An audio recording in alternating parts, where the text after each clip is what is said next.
The first question is, what is the biggest unseen challenges that Muslim youth face today? I think we always talk about the outer ones. I like the fact that you mentioned unseen because we talk about maybe wealth, education. But I think there's a lot of internal struggle. And when I say internal struggle, I mean Iman, connecting to the faith and feeling a sense of belonging as a Muslim. And that throws up the discussion of identity crisis. I'm a British Muslim, my culture, I'm in a different country from where my parents were born. Maybe if you're third, fourth generation, it's maybe a bit different and a bit easier, but then at the same time, how much of that Islam has been passed on to you? So, as Muslims now in this time in the 21st century, I think it's that connection spiritually and faith wise to Islam, knowing what it means to be a Muslim. I think a lot of young people are struggling with that and trying to find young men and women trying to find their way in life, and that's a big factor. I think we don't see it, we just don't Yeah. hear about it or see it, but it's out there.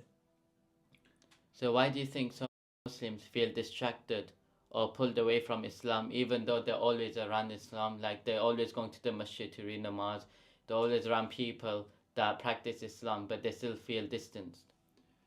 Um, I don't think everybody is around Islamic atmosphere, or if they are, they're not engaging with it. So they might see the mosque down the road, they might see people coming in and out, they might see brothers and sisters going to Islamic events and stuff or hear about things, but they themselves are not actually engaging in that experience. And when you don't engage, you don't pray, you don't read the Quran, you don't sit in a place of spirituality, you're just feeling that sense of reflection and self evaluation.